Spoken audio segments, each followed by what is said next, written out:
बिस्मिल्लाहिर्रहमानिर्रहीम अस्सलाम वालेकुम। क्या हाल है आप सब देखने वालों के। उम्मीद है कि आप खैरियत से होंगे।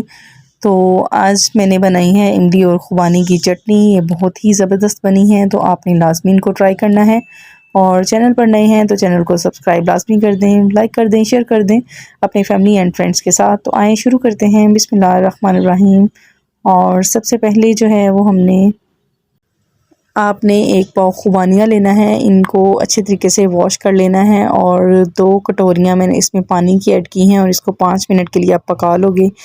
जैसे ही हमारी खुबानियाँ जो हैं वो पक जाएंगी तो इसको आपने ठंडा होने के लिए रख देना है। और अब क्या करेंगे कि हम जो हमारी इमली होगी उसको भी हम पका लेंगे और उसकी गुठलियाँ निकाल देंगे। तो यहाँ पे मैंने 1 डेढ़ गिलास मैंने इसमें पानी ऐड किया था और इसको मैंने अच्छे तरीके से पका लिया था 5 मिनट के लिए। तो यहाँ पे हमारी जो इमली है वो भी बन गई थी। अच्छा, तो हमारी जो इमली है वो भी पक गई है। तो अब क्या करेंगे कि इसमें से गुठलियाँ निकाल देंगे और हमारी जो खुबानियाँ हैं, जो हमारी इमली है, इन दोनों का हम पेस्ट बना लेंगे ब्लेंडर में। तो बहुत ही ज़बरदस्त जो है ना ये हमारा ब्लेंड हो जाएगा और बहुत ही ज़बरदस्त जो है ये हमारा पेस्ट की शक्ल में ये तैयार हो जाएगा। तो शुरू करते हैं। बिस्मिल्लाहिर्रहमानिर्रहीम।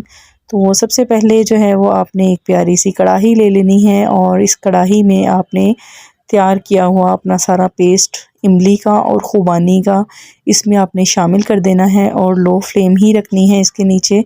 आपने ज़्यादा फ्लेम नहीं करनी, ठीक है। ज़्यादा फ्लेम से जो है ये साथ भी लग सकता है और वैसे भी इसका टेस्ट जो है ये ख़राब हो जाएगा।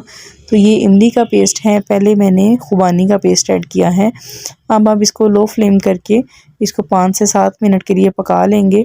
तो उसके बाद हम इसमें जो है वो अपने स्पाइसेस ऐड करते हैं सारे। तो सबसे पहले जो है तो इसमें जाएगी सबसे पहले शुगर 1 kg हम इसमें शुगर ऐड करेंगे और इसमें 1 पाव खुबानी और 1 पाव इमली मैंने ऐड की है। और अब इसमें जाएगा नमक भर के 1 चम्मच और साथ ही साथ इसमें हम डालेंगे आधी चम्मच रेड मिर्च। अब इसमें हम स्पाइस के लिए रेड चिली सॉस इसमें ऐड करेंगे। ये मेरे पास शंग्रीला वालों की थी तो मैंने वही ऐड कर दी। अब इसमें डालेंगे हम हींग। तो हींग आपने इसमें आधा चम्मच ऐड करनी है, ज़्यादा ऐड नहीं करनी। अब इसको अच्छे तरीके से मिक्स कर लेना है और इसको पकने का वेट करना है इसके। तो जैसे ही हमारी खुबानी की चटनी हमारी पकने लगेगी तो आपने इसके नीचे फ्लेम जो है वो स्लो कर देनी है, ज़्यादा तेज़ नहीं करनी वरना ये उबल भी सकती है, ठीक है। तो यहाँ हमारी जो इमली की है चटनी बहुत ही ज़बरदस्त बन के तैयार हो गई है। ये अपने पकौड़ों के साथ और साथ में चिप्स के साथ आप रेडी कर सकते हो, खा सकते हो। बहुत ही ज़बरदस्त लगेगी, बच्चों को भी बहुत पसंद आएगी।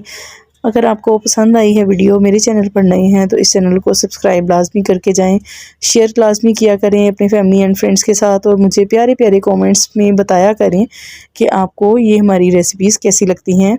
तो यहाँ पे मैंने बच्चों के लिए फ़्राइज़ बनाए थे तो उनको तो ये चटनी बहुत ही पसंद आई है, तो उन्होंने बहुत शौक़ से इंजॉय करके खाई है। तो आप भी अपने बच्चों को बना के दें और मुझे लाजमी बताइएगा कि आपको ये रेसिपी कैसी लगी है। तो इसी के साथ मुझे दें इजाज़त। मुझे दुआओं में याद रखिएगा, अपना और अपने प्यारों का ख्याल रखिएगा। Thanks for watching. अल्लाह हाफिज़।